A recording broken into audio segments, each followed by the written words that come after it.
welcome to another episode of Untangled with me, Stuart from the Woolpatch, and as always, Jimmy from Jimmy Does Knitting. Good to see you again, Jimmy. And look at you in your finished Prada jumper. That is a work of art. Are you pleased? I am. I wanted to throw this away and quit knitting at one point. So the fact that this actually fits is just amazing to me. I'm very happy with this now. We're friends again. You think of the journey that's been on, from seeing it to then coming up with the idea and getting the graph ready with the layout and everything. There's some serious hours in that. Oh, yeah. This is probably one of my longest projects ever. You can kind of understand why then people pay what they do for garments like that. You think of the work that's gone into it. So would you sell it at all for 500 euros? 1,000 euros? No way. Not happening. This one's mine. Oh, brilliant. Okay, let's go into the first question. Speaking of which, we film in two episodes at a time to make use of Jimmy's time and my time. So when the second episode goes out, we might have actually had some questions in between that, but because we film every 2 weeks, it might be staggered from when you actually hear your question. But from filming 2 weeks ago, we had no questions at all. And we said that, wow, we've been blown away by how many questions have come in, haven't we? Yeah, and there's some really good ones there too. Absolutely. So we've got enough to keep going into the winter. So Jimmy, we can't give up now. And actually, I think it will be more fun in the winter because more people will be knitting and crocheting or hunkered down, so they'll want something to listen to. So I think it's going to be great. So fully appreciate you sending in your questions. We'll get through them. We try and do 2 or 3, mostly 3 a show. So let's get cracking. Here we go. Question 1 from Joe. Dear Jimmy and Stuart, is there a way to prevent wet blocked pieces from starting to smell musty before they're fully dried? Thanks, Joe. What would you say, Jimmy? I think it's important to acknowledge that Joe is from the UK. So you and me, Stuart, have similar weather to Joe. And for those of you who are unfamiliar, trying to dry, especially a sweater, in autumn, winter, in our weather is near impossible. It is so difficult, especially here in Amsterdam. It's so humid, and it's just cold and humid, and just nothing ever happens. So that's probably where the challenge comes in. What is your strategy, Stuart? Do you have a particular one? To stop it smelling, no, because it's wet wool. Just smells like a sheep's barn, doesn't it? It just does. So when you look at that question there, is there a way to prevent wet block pieces from starting to smell before they dry? No, I don't think there is, Joe. I think that is just wet wool smells like that. So don't panic about that smell.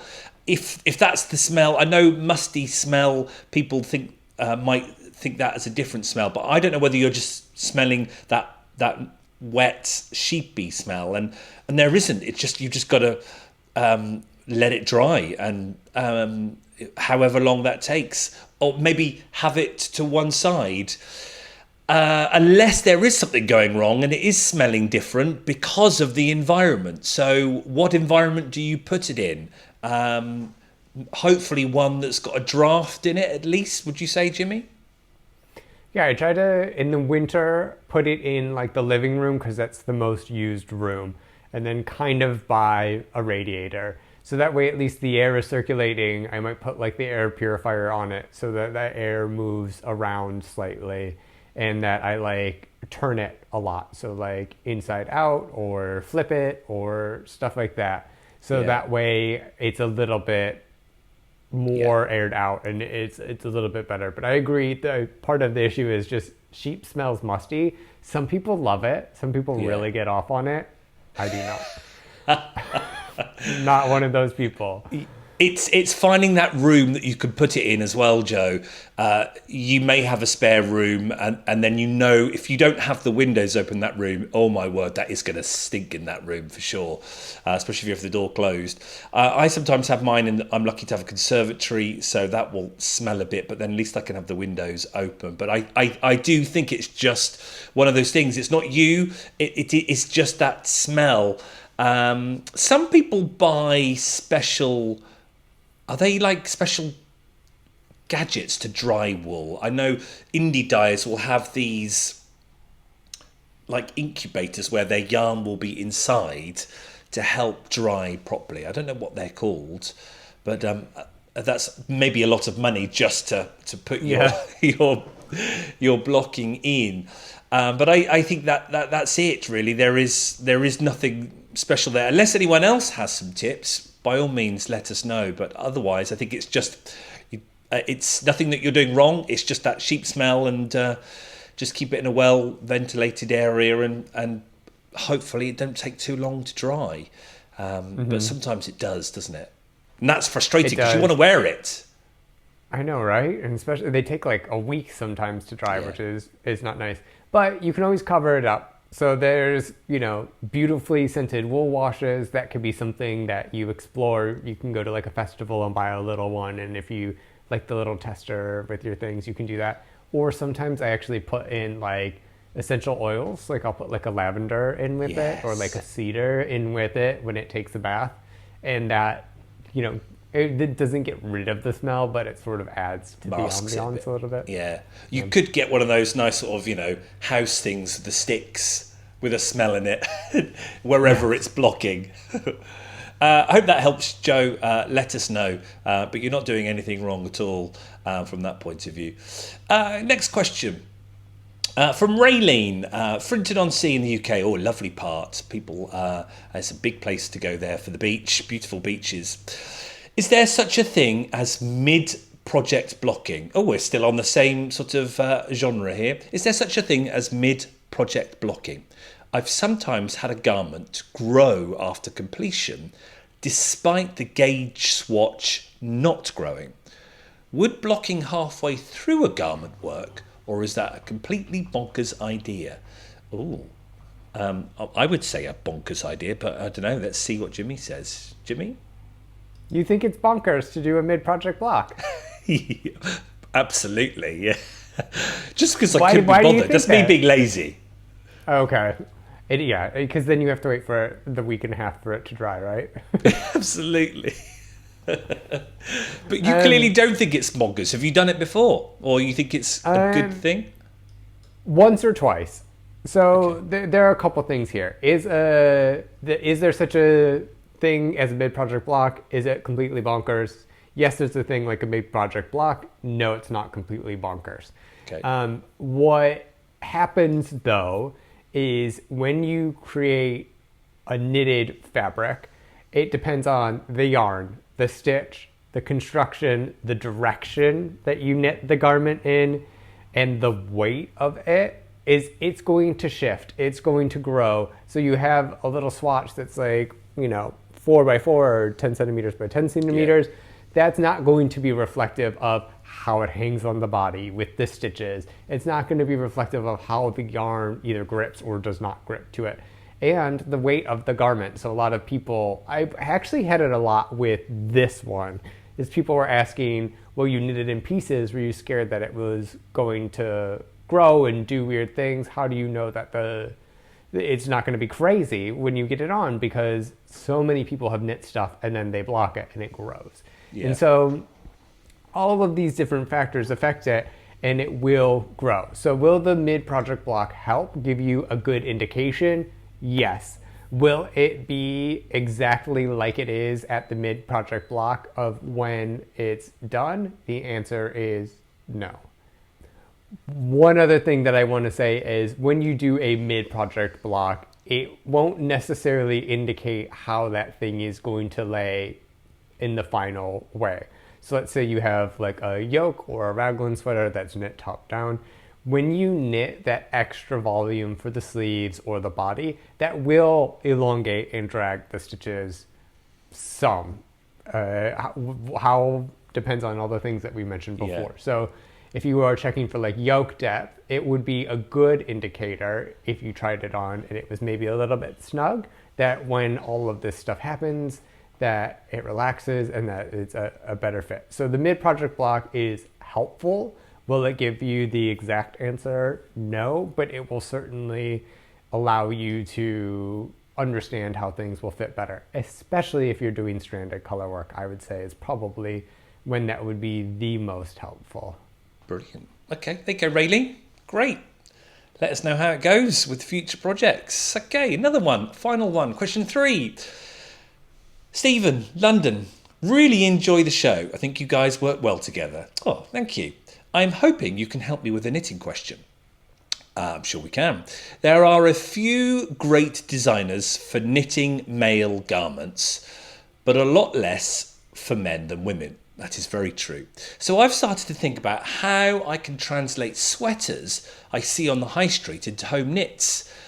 And I saw the success Jimmy had with his Prada sweater, but it is not as easy as it looks, at least for me. I would love to hear any tips you might have to help with the process. Well, Stephen, look at it. You've timed that just right, because there he is, modelling it. Great question. Where do we start with that? I think the easiest way to do it with limited math is to find a sweater pattern that works for you, that is similar to what you want to recreate, and go from there. Use that as the base, and if it's like a stripe or a design on it, put that design onto the pattern. So that's usually the easiest way to do it. You can also modify patterns with really easy techniques. So things that are different usually for a more male fitting sweater are the broadness of the shoulders, the depth of the yoke, and then the length of the body and sleeves. Those are all usually pretty easy to modify. Shoulders a little less so, but those are the things that you look out for a more like male suited garment. So if you can feel confident about modifying some of those things, or if you want to put patterns onto something you know that fits well for men, then I would suggest that that's probably the way to go. You could remath everything out, knit all the sleeves up, try it on, figure out it doesn't work, rip back and redo it. Not pointing any fingers, but you could do that and see how it goes. But yeah, you don't have to start from zero. There are resources and things that you can use, and I would say use those to your advantage at first. He's got a good point though, hasn't he, Jimmy, where he says there are a few great designers for knitting male garments, but a lot less for women. Why is that? Is it simply because men don't like wearing knitted garments? Or is it because the so-called knitting audience, which stereotypically are mainly women, want to knit for themselves and don't want to knit for men? Don't know. What do you think? The patterns do not sell. 100%, that's what it is. I've talked to a bunch of designers. The patterns just do not sell. I will say, you want a little trick is typically when people say that a pattern is unisex, it is usually sized towards either a women's size chart and then they label it as unisex, or a men's size chart and label it as unisex.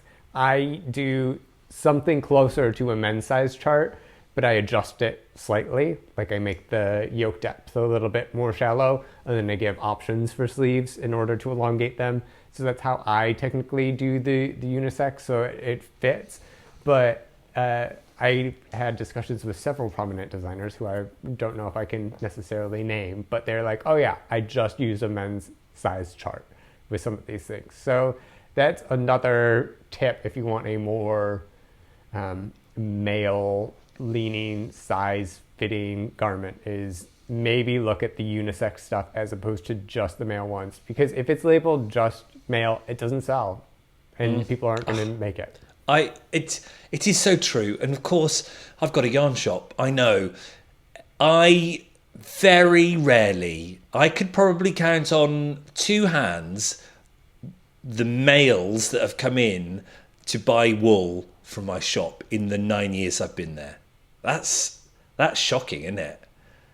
It's just, you know, from that demographic of just knitting in general. But I very rarely have a man coming in looking through the patterns to then to knit something for himself. When I have the rep come in and show off all the books to buy for spring, summer or autumn, winter, I soon learned as well not to buy the pattern books with men in because they didn't sell. So Rowan, for example, when I first started, I remember getting a nice one with Arnie and Carlos with like 10 Arnie and Carlos ski jumper patterns, lovely jumpers. I've still got them. I think I've actually binned them in the end. That's shocking, isn't it? You have to buy if you're gonna. You have to buy them in packs of 6, and no one ever bought them because no one. I didn't know at the time, but now I know 9 years on that no one is interested in that at all. They don't even want to knit that one for their husband. So all I carry is an old school King Cole commercial pattern, a raglan for men in double knit, 4-ply, and Aran. That's it. 3 patterns of this basic, because people will often do a basic one, basic jumper with nothing on it at all. It's like, oh, that's as box standard as you can get. And then if I do get the odd lady wanting to knit for the gentleman, then I will just show them Ravelry and then show them some beautiful ones on Ravelry. But it's very rare that I get someone in. It's so... But I completely agree. Is it Stephen? Yeah, Stephen. When when I'm looking at like a couple of sessions, recordings ago, me and Jimmy were looking at the catwalks, weren't we? At some beautiful stuff from Armani, from Dior. And I want them. I want to be wearing them, but nowhere can we find those as patterns. So do we have to learn that ourselves? But perhaps we do if we wanted those jumpers. But as you rightly say, they still won't sell, or won't. You do all that work to make the pattern, but you're not going to sell 50,000 of them, are you? No, you won't. I think in general, the hand knitting world has gotten kind of boring. This could be a controversial knitting opinion. I think it's quite oversized, simple stockinette with not, a lot of stuff. If you go back to the 80s and 90s, they had a lot more dramatic stuff. And I think that even for contemporary, sportswear for whatever gender, it still is a lot more diluted in the hand knitting world slightly. So I think that this question, there are specific fit issues for a more male presenting body, but in general, there is sort of a lack of, excitement that you could see with J.W. Anderson or something like that, that's not really represented as much or as easily findable in the hand knit world, just because it doesn't sell. Well, good luck, Stephen, with doing it yourself. If you come up with some designs, let us know. Show us, just like Jimmy's done there. Are you going to do another one? Anything else similar? Or is that, I saw that Prada design, loved it, done it, put it away, I'll wear it to death, but not doing that process ever again? I'll do it again. I think there's a knitwear designer from Japan in like the 80s and 90s called Izzy Miyake. And oh my God, yes. For those of you that don't know, the shapes and like it's super high fashion and it's all done on a knit machine. It would take me forever to do it by hand. But like the shapes and the configurations, you can wear something about 12 different ways and it's fantastic. And I think Mr. Does Knitting may want a piece or two of Izzy Miyake, so that will be the size that I would have to knit it to. But I would love to recreate some of his stuff.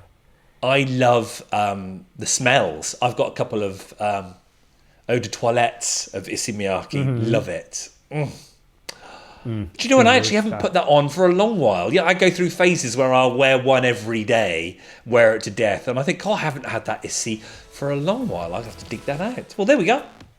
Thanks, Jimmy. Another show in the can. Thanks very much.